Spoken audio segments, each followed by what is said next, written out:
everybody, Cal Banyan here, Cal Banyan's Hypnosis, etc.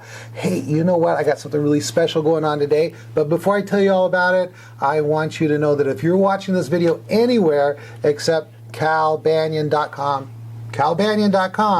go there now, because right below this video we have additional links and text and maybe some graphics that'll make this this video a higher quality experience for you.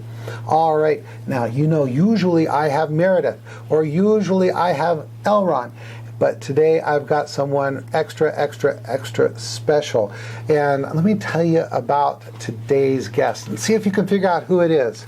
He is a very valuable mentor of mine. He has had a huge positive change effect on the profession as a whole around the world. He is a humanitarian. He's a recognized leader in the profession.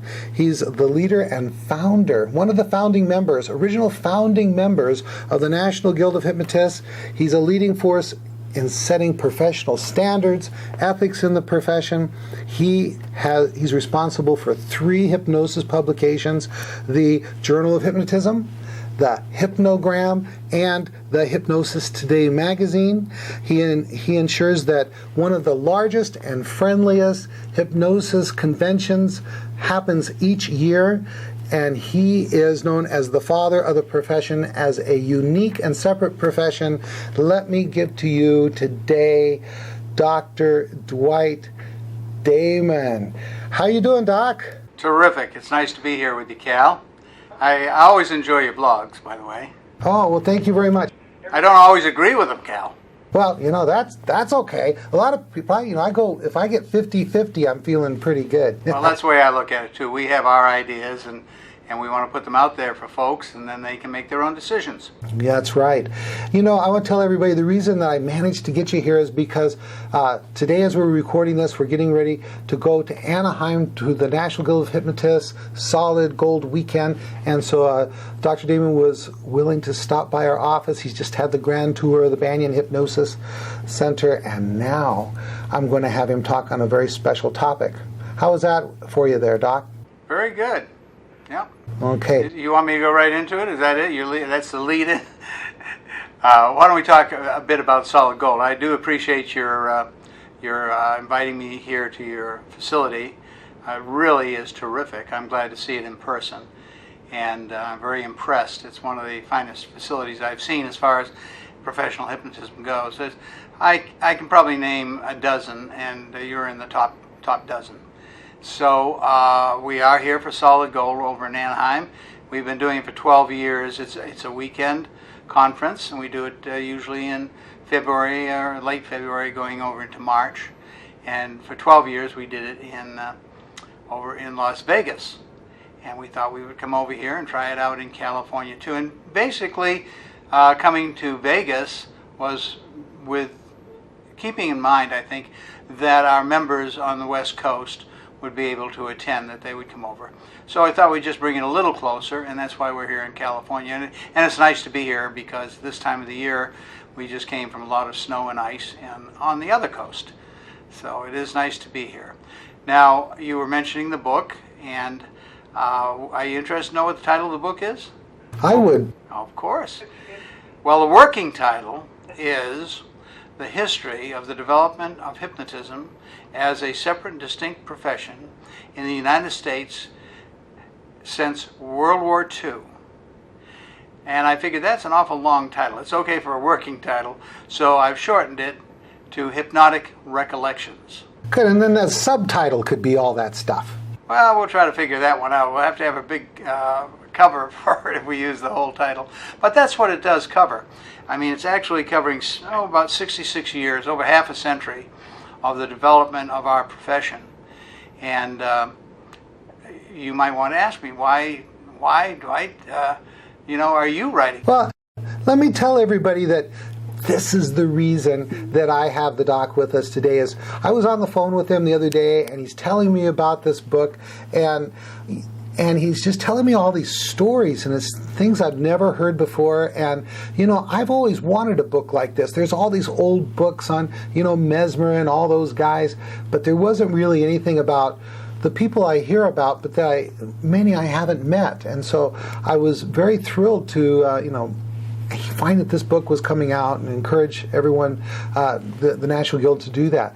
So proceed. Tell us all about it. Well, we've been very fortunate, of course, that Dr. John Hughes, one of my associates and longtime member of the National Guild of Hypnotists, has written some wonderful books about, well, I guess we would call it the ancient history of hypnotism, going all the way back to the sleep temples and Mesmer, Liebald, and so forth. And they're really great books, and they have served us well. And John did a wonderful research job and put out, we have a very fine product that people can read that part of the history. But I just thought it's important for us to know about what we have done to actually establish a profession.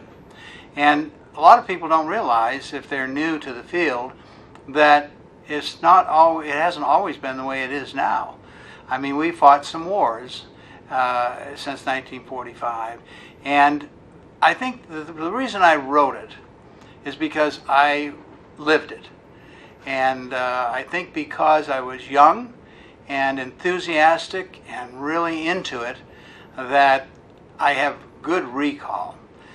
We kind of were laughing at the convention last year, because I had 3 of my compatriots who were there, also from the same era, probably the only four of us that still remain around. And one of them said, "Heck, I can't even remember what I had for breakfast this morning." So I said, well, I do recall these things, and I do check with other people and say, do you remember this or do you remember that? And it's been an interesting journey, and we're still putting the book together. I'm not putting it in print until I have everything I want in it. For example, there was one man who was very, very important in our history of development here in the United States. And he wasn't a member of the National Guild of Hypnotists. He was actually a member of ACAG. And I'd only spoken to him once in all those years when there was a problem. I believe it was up in Salt Lake City, and I remember talking to him. It was a very cordial conversation, and we were trying to contact him to see what we could do to work together to solve this particular problem. And so I said, I have to have him in the book. So I started to ask people. I had a paid researcher. He couldn't find anything about him. I talked to people in Salt Lake City, said, oh yes, I was one of his students. I don't know what happened to him. I talked to other people who said, oh yes, he used to have an office in Salt Lake. And I'm not sure whether he died or he disappeared. And then finally, I got one very good clue. He's in a witness protection program. I said, okay, that's really good, but that makes it a little more difficult dealing with the government. But I was very fortunate that we have some good members down in Arizona. And I called Don Rice, and I said, Don, I need some help on this. And I think he's gone to that area. Those are the clues I've had. He's gone down somewhere in that area, and he's on a witness protection program. And so Sandy Graves, who is an associate of Don Rice, did some work for us, and they said, we found him. He's in Arkansas or something like that, and here's his telephone number. And I called, and the phone was disconnected. So I called the little town that they said he was in and talked to the town officials. And they said, no, he died, or he's not here. Everybody had a different answer. And I thought, well, he really is in a witness protection program. But Sandy did keep going on it. And finally, I did get to talk to this man. And he had a very, very important message for me to put in the book.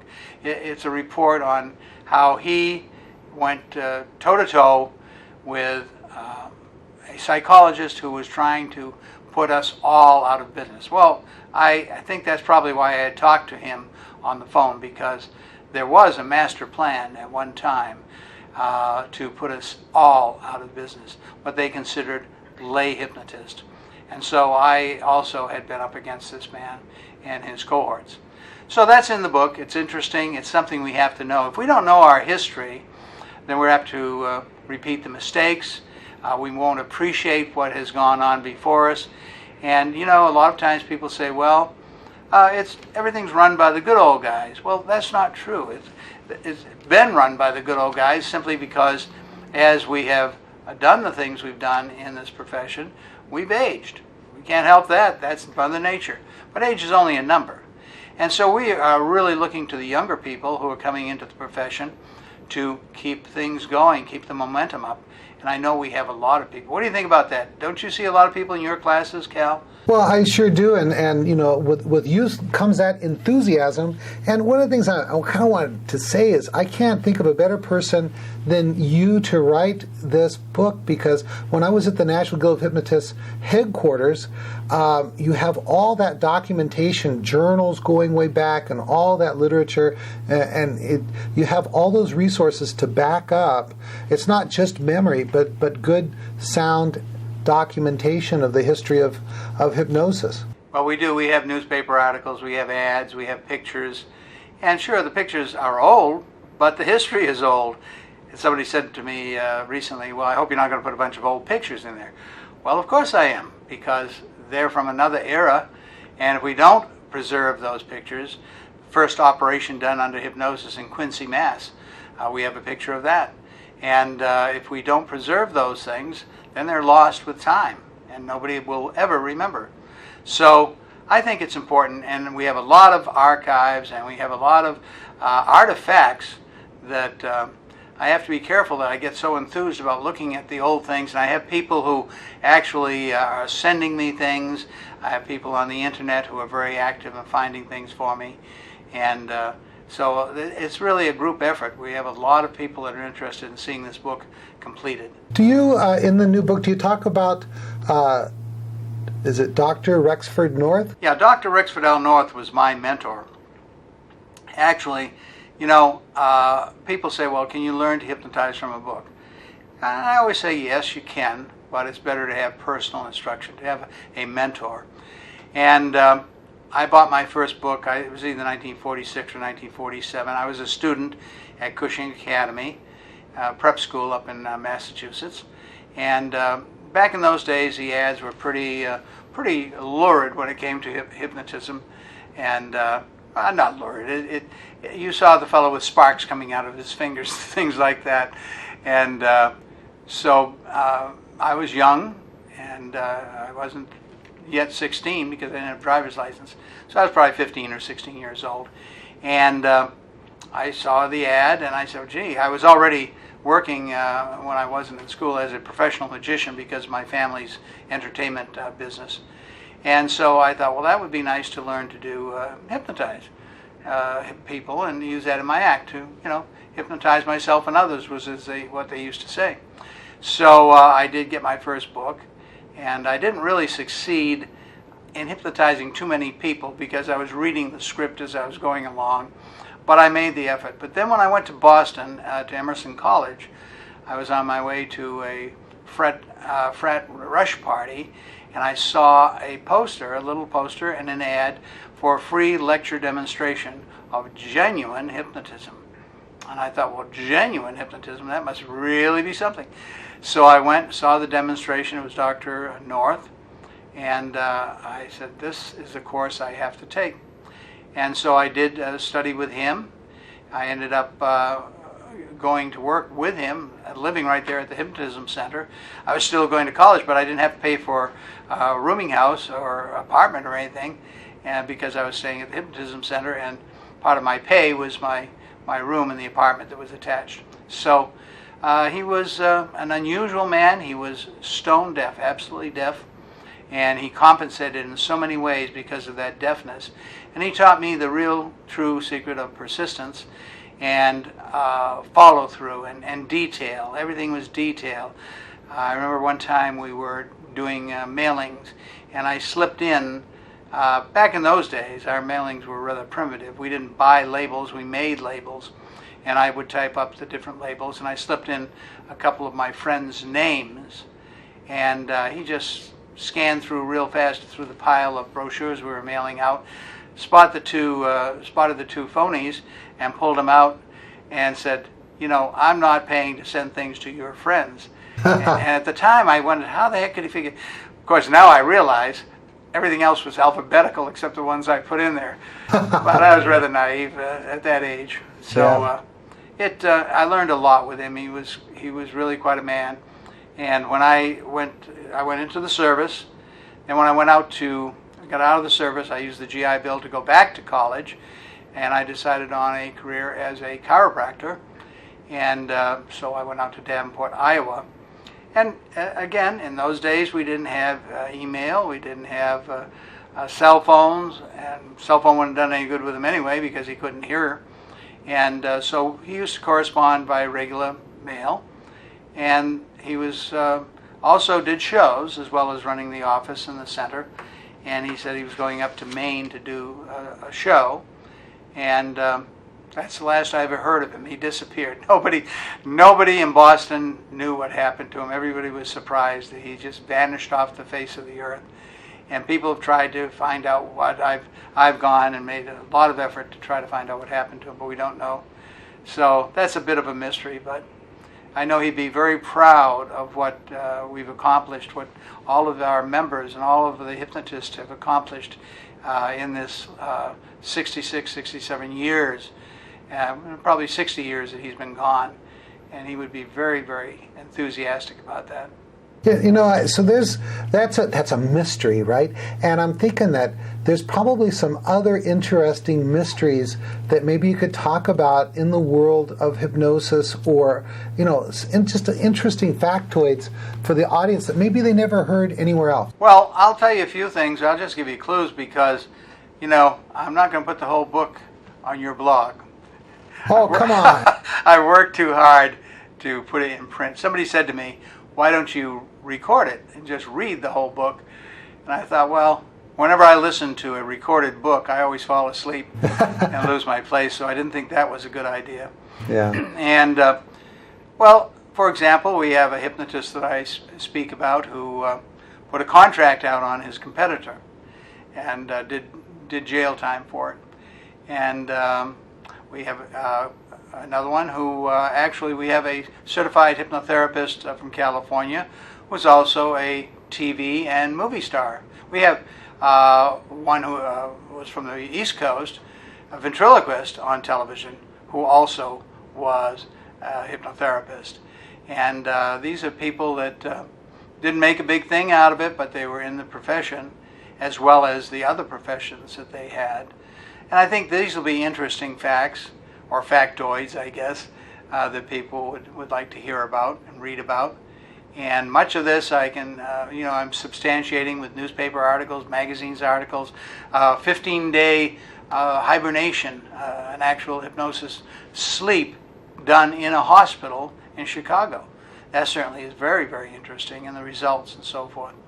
So I think all of these things, they are interesting to me, and I think they're interesting to you, Cal, and I hope that they'll be interesting to everybody. I do find it very interesting, and I'm kind of curious, what do you think are some of the real turning points, critical points in this recent history of the profession? Well, one of the turning points was when the American Psychology Association, Division 30, was meeting in New Orleans. I don't remember the exact year, but that's when they introduced the master plan on how to get rid of the lay hypnotist. And they printed it all up, and I love the fact that on the material it says, go ahead and use this, there's no copyright, everybody can use it. So I figured since they said we could use it, I print the whole thing in the book, and it tells the psychologists and psychotherapists how they should go about getting rid of us, and how to get adverse publicity about us, and be careful you don't say this or that.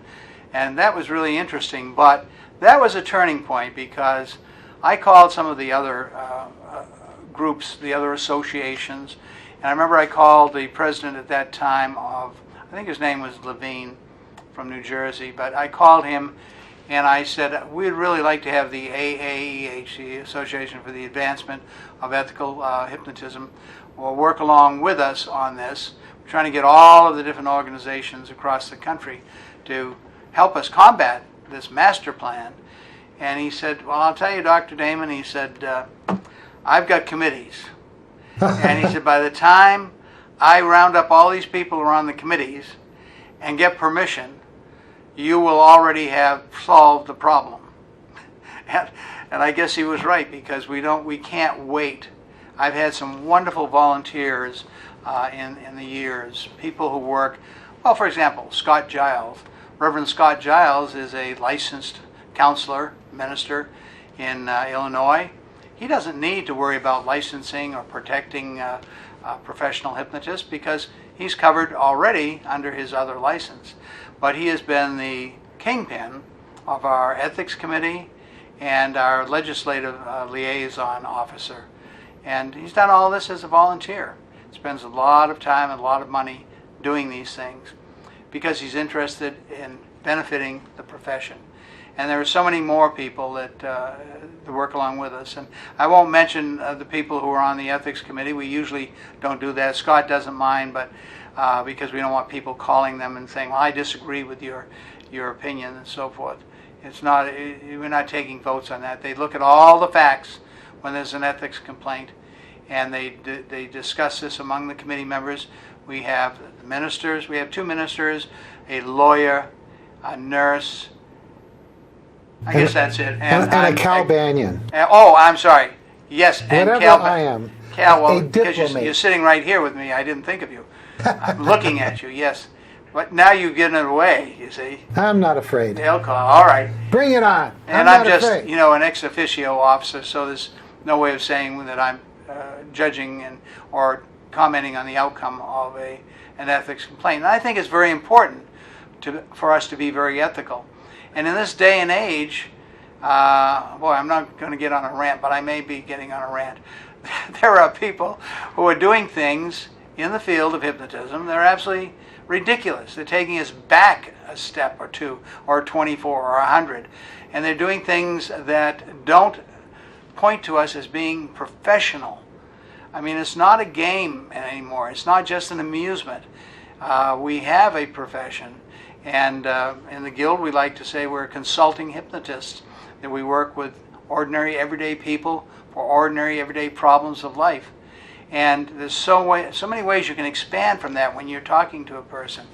And I hope you don't mind if I digress just a bit, but this year I would really like every hypnotist out there who is practicing or full-time, part-time, anytime, to realize that the greatest PR we have, public relations, is located between the nose and the chin. It's your mouth. The minute you mention hypnotism or hypnosis, or I'm a consulting hypnotist, or here on the West Coast I'm a certified hypnotherapist, they want to know more. People are just, well, tell me about it. I mean, is it you do just smoking and wait? And then you have a chance to tell them all of the wonderful things we do. And it is a wonderful tool because if you are a professional hypnotist, you have a wonderful tool to use for yourself, with self-hypnosis, for your family, all through their lives, and for your clients. So you should be very, very willing to talk about it and to network. I'll mention Patricia McIsaac, who is here for the Solid Gold. Patricia built a practice in Massachusetts. Single mom, never been in business before, opened up an office, and she built her practice by networking. She tells everybody about the fact that she's a hypnotist, and she talks to them about it. And no matter where she goes, so she networks if she's here in California, although her office is in Massachusetts. She networks when she's in other countries. And if we all did that, boy, oh boy, I tell you, it would certainly advance us a lot of giant steps. We've invested money before in buying services which plant stories in newspapers across the country. We spent quite a few dollars on that. And I don't think it really did a lot of good. People read an article and they say, well, that's interesting, and they go on to some other interesting article. But when they're talking to somebody, and that person is a hypnotist, and can say, actually, we work with people from the womb to the tomb. Oh, from the womb to, what do you mean? Well, we have people who can't conceive and they come to a hypnotist, and there are people who specialize in hypnofertility. There's hypnobirthing, easier childbirth. We have people who specialize in pediatric hypnosis, working with children, and all the way up to geriatric hypnosis when they're senior citizens, and perhaps hypnosis for grief when their partner dies. So there's my rant. I guess I got going. I've watched your program too much. You know how we rant on this program, so you're just perfect. I know, but it's a good way to be able to communicate with people. Yeah. It really is. You do a wonderful job. Well, thank you very much. You know, as you're talking about ethics, is there anything in the book about why we needed to develop the code of ethics and that kind of thing? Oh, absolutely. I touch on everything. I touch on the ethics. I touch on the union. I touch on, and you know, this is not a book just about the National Guild of Hypnotists. I am, interested in the West Coast as well, the East Coast, the West Coast, but it is about the United States and Canada. I can't. I wasn't active in the overseas development of different countries, but I was very active here in the United States. And although there are people, for example, here on the West Coast, there was one very prominent hypnotist who had an organization and very outspoken and attacked me constantly. But still, he would call me up like we were old friends and have a chat and tell me what I should be doing with our organization, what I should be doing with my life. And I tell a few stories about that too. But I don't ignore this man because he made some great contributions to the profession. And so I certainly would not malign him. He had some flaws in his character, but we all probably do. And so I've tried to touch on as many organizations as I could. There will be some I miss because there are some organizations that start up and only have, a handful of members, and they never get much publicity, and they stay to themselves. They're more parochial or localized. And so I may not mention them, and I can't be responsible for that. I do the best I can, and I've done a lot of research. And we talk about the unions, and people say, union hypnotist? Why would hypnotists be unionized? Well, people don't realize, our own people in the profession don't realize that we need the unions. You may not be a union person out there. You may say, well, I don't really need unions. I don't need, contract negotiations or anything like that. Salary bargaining, I don't need that. Collective bargaining, no, I'm independent. That may be true, but there's no getting around it. The unions still have a lot of clout, a lot of power in the legislative process here in the United States. And it has been so good when we've been able to call on our union. The National Federation of Hypnotists has been able to call on OPEIU, that's the union we're attached to, the Office of Professional Employees International Union, and they're attached to the AFL-CIO, CLC, the whole thing, and say to them, we need a lobbyist, for example, up in Ottawa, Canada, because there's a bill that's in the legislature now that has been fostered by the psychotherapist, and it would be very bad for the hypnotist. And they say, well, we don't have a lobbyist up there right now, but how much do you think it will cost? And they gave us $20,000. I didn't say they gave us, they invested $20,000 in hiring a professional lobbyist, and he was able to work with us and help to solve the problem. And they've always come to us when we needed them.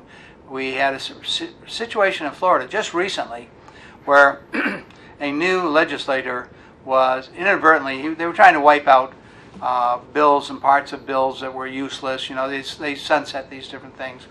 And a lot of work has been done in Florida, and I cover that way, way back to when we had Joe B. McCauley, who fought the so-called Gypsy Law, and I tell that story, and became the first business licensed hypnotist in the state of Florida. And but just recently, as this new legislator was going through this, he submitted a bill to take some things out of the current legislation. One of the things was the exemption that we have, that we've worked so hard to maintain, allowing us to practice in the state of Florida. And so right away, as soon as we heard, and it's a funny thing, again, I digress a bit. A person from up, I believe in Wisconsin, one of our members in Wisconsin, contacted us about what was going on in Florida. Nobody in Florida knew. And which really is, I tell everybody, you've got to know what's going on in your state legislators' offices because you're a constituent. You vote for them. They're glad to keep you informed about anything that has to do with hypnotism, hypnosis, or hypnotherapy. Just ask and support them and let them know that you vote for them, you're a constituent. So anyway, this fellow from up in the cold told us about it. We contacted the union immediately. They got Attorney Levy, or Bob Levy, who is their lobbyist down there, who turned out to personally know this legislator, had worked with him in Tallahassee at the state capitol, and immediately talked to him. Now, I know there's a lot of people out there who are taking credit. Well, my letter, my email, my phone call turned the tide. I'm glad you all sent letters. You all made phone calls. You all did these things, emails and so forth. But I also know that the union lobbyist personally is acquainted with a representative, and he did his job too. And it didn't cost us anything, and I'm glad. And so many people have seen how fast they can help us, and we've had a sudden influx of members in the union. We're always glad to have people join the National Federation of Hypnotists 104, Local 104. Now, you know, Doc, as I'm listening to this, it reminds me of, I only belong to one hypnosis organization. That's the National Guild. I don't feel any reason to do another. But you can belong. People out there can belong to other organizations and the National Guild of Hypnotists at the same time. Isn't that right? Oh, absolutely. And I think that, and many of the other organizations, I'm looking at the hypnogram right now on page 4, they talk about all the different organizations that have merged with the National Guild over the years. And IHA, HECI, NACH, HIN, ASRCH, NSHI, ASHHS, AAEH. And so, the National Guild is the one that's been there all along and continues to be the ones that are connected and able to take action quickly when our profession is in peril. Is that right? That's right. And the thing is that when Dr. North disappeared, and I told you about his strange disappearance, we sort of went downhill because there was no more leadership. And that's what happens with these other organizations. They don't have the leadership, and you can't depend on everybody just volunteers to run an organization. You have to have a strong leadership presence. And we decided when we wanted to revitalize the National Guild of Hypnotists that we were going to run it just like AARP or the Red Cross, or it was going to be run in a business-like manner. And that's what we did. And it was a struggle to get off the ground once again and bring it back up to its prominence. I remember Elsa Eldridge, who runs our Florida convention office, saying to me one day, if we keep going this way, someday we're going to have 1,000 members. Well, we're over 10,000 now. I don't know how many. We're in 71 or 72 countries. And but to us back then, wow, we might be 1,000 members someday. But we were persistent and we worked hard, and we run it on a business-like basis. And we don't have to ask 22 people or 2 committees if we can do something. We can take action steps, and we do. And we try to give our members, and I don't want this to just be a commercial for the National Guild, but why not? I guess I have the opportunity. We try to give you more than your money's worth that you pay in dues. And we do. We have 2 wonderful publications, the Journal of Hypnotism and the Hypnogram. I say they're wonderful because if I said otherwise, I'm the editor of both, and that wouldn't be nice for me to say that. We also do Hypnosis Today, which is a great PR tool, and that people haven't quite learned to use. It's a magazine that is devoted to stories about hypnotism and actually the wonders of hypnotism. And when I travel, I always carry a lot of them in my briefcase, as many as I can. They get a little heavy after a while.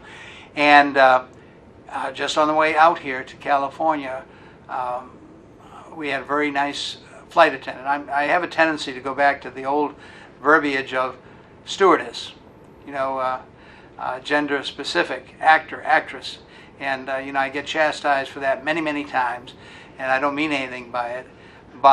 So we had a flight attendant who was very, very solicitous, not only to us, but to other people. And we were flying on points naturally. I love flying on points and flying first class. I believe every hypnotist should be a first class citizen. So I practice what I preach.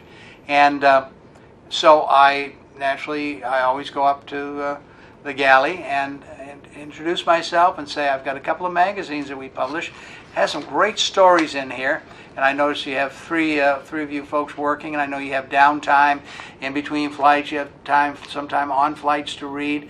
There's some good stories, and I point out the different stories. Like here's one about Larry Garrett. He was told by the FBI he could go over and hypnotize Uday Hussein. He was in Baghdad when 9/11 occurred.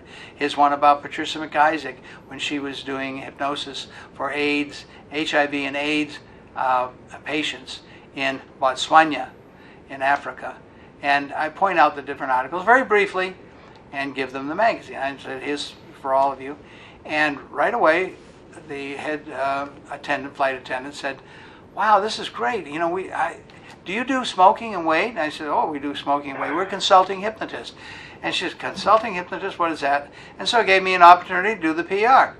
Well, we work with ordinary, everyday people for ordinary, everyday problems of life. And we consult with physicians, we consult with psychiatrists, we consult with anybody who wants to work with us, and we consult with the general public. And so, you know, and then you just can expand from there if you see the person wants to know more.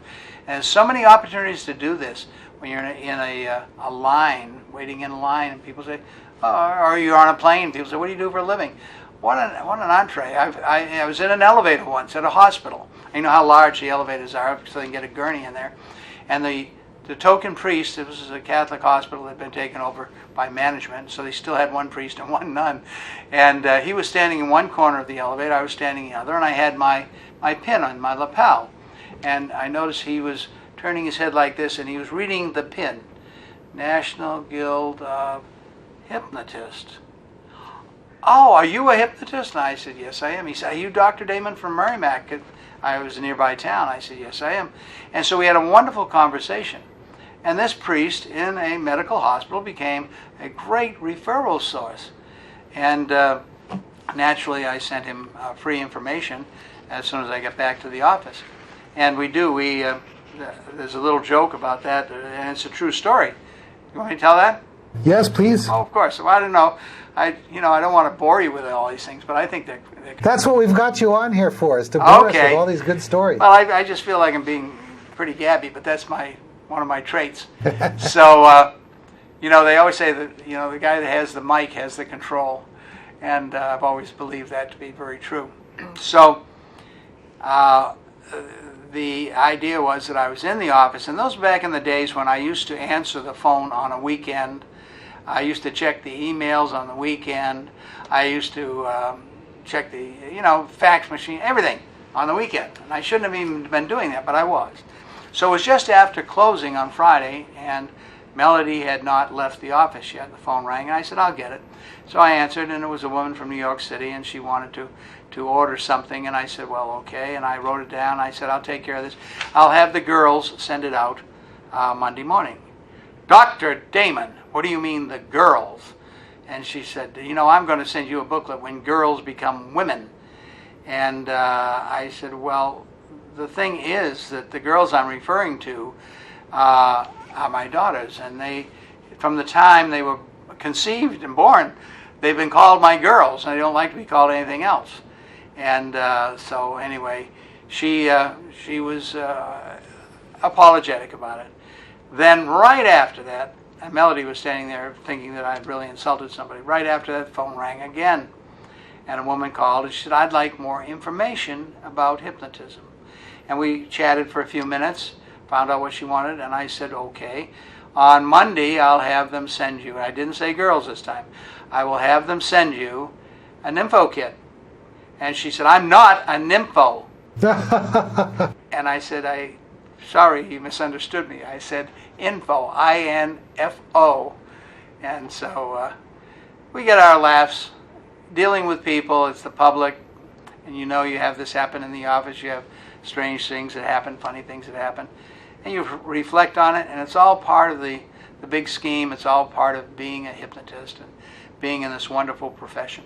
You know, if you're not having fun, then you're just not in the right profession. Well, when I had my chiropractic clinic, that's the trouble. I joked around probably too much with patients, but they liked it. They were my friends, and they became my friends, and I think that's very, very important. When my wife died, I think it was a year or two afterwards, and I've lost several sweethearts to cancer, but the latest one, I was at a stoplight and had stopped, and it was in the summertime. Car pulled up next to me, and he motioned me to put the window down. I put the window down, and he said, "Hi, Doc." He says, "You remember me?" And he told me his name. I said, "Yeah." He said, "Well, I wanted to congratulate you." He said, "I saw a picture of your wedding picture, and it's wonderful. You got married again." Well, she had just died, but I thought, here's a guy who I haven't seen for years. I don't really even remember, but I remember he was a chiropractic patient of mine, but I'm not sure of his name. And he remembers me enough that he wants to congratulate me on my marriage. And so I certainly didn't have the heart to say, well, she died, but, Well, so much of being a hypnotist is just being good with people, isn't that right? Oh, absolutely. I mean, I use certain examples. Jacob Bimblich, Larry Garrett, Cal Banyan, Patricia McIsaac. Sometimes you have generations of people that have been coming to you. The original client comes in for something, and then somebody else in the family, and then the next generation, and then a cousin, and it's like Larry said to me once. He said, "I have people that have been coming to me for years, come in once a month." And if people say anything, they say, "Well, you may go to a massage therapist once a month. Why not go to a hypnotherapist?" Right. And I think that's good if you develop that you're helping them and they become your friend as well as your client. Now, Doc, we're kind of running out of time, and I'm wondering if you could maybe say some last little comments about the book and maybe tell everybody about the convention that's coming up. Okay, the convention is August 12th through the 14th, and this is the world's largest and friendliest hypnotism convention. We hold it in Marlborough, Mass., and you can check on our website. We have information, ngh.net. I'll have a link below. We would love to have you come to the convention. Everybody comes, gets their battery recharged. We have 14 seminars or workshops going every hour, right across the board. We have a good-sized hotel, and so we have things going on constantly. And it's a wonderful, wonderful chance to get together with your colleagues and to network and to make new friends. It's the chance of meeting the name people that are in the profession. Cal Banyan, Jerry Kine, Don Martin, all of the people that whose columns you read, and you get to meet them in person. And we call it the world's largest and friendliest, and it is. We're all available for you. People often grab my arm and say, "Can you talk for a minute?" I can always talk for a minute. That's my job, talking, as you can tell from this interview. But I'm always glad to talk with people, and that's what we're there for. So I hope that you can come up there. That's August 12th through the 14th. I always have to check the date because I have so many dates going around my mind having worked on the book. And I hope when the book comes out, Hypnotic Recollections, that you'll want to read it. And can you give us an estimated date of arrival? My goal, and this is about the third deadline, but my goal is right now is to have it out by convention time. And so I'm really driving hard on doing that. And I don't know, we're up over 100 pages now.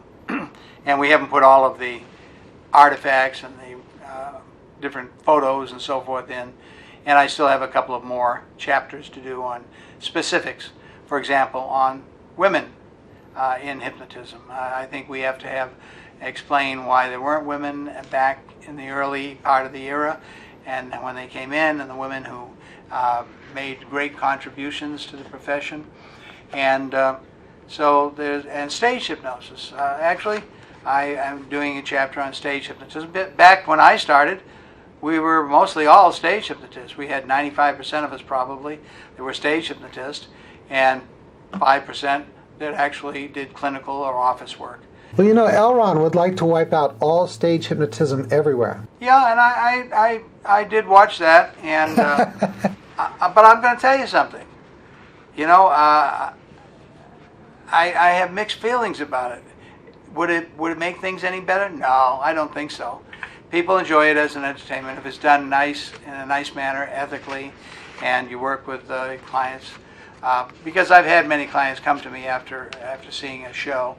But on the other hand, he does have. I love it when you have him on with you, because he has some very strong opinions, and I respect his opinions. So and I respect yours, and I respect the fact that you are open to everything, and that you support the union, you support the guild, and you support the profession really hard. You and Maureen do a wonderful job out here in California. And you're going to be speaking this weekend at Solid Gold.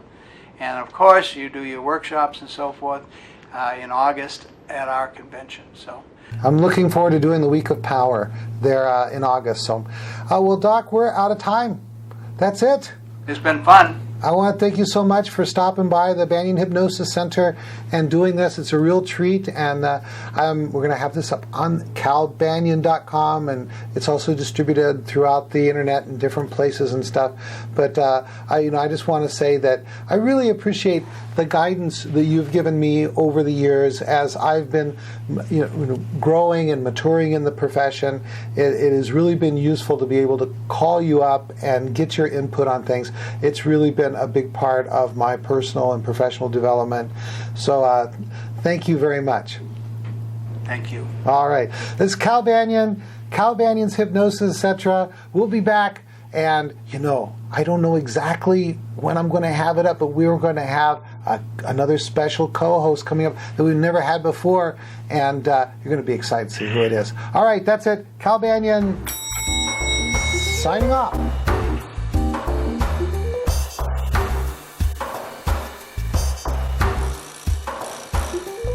This recording is the property of Cal Banyan and Cal Banyan's Banyan Publishing Incorporated. All rights reserved for private use only, may not be duplicated without written permission.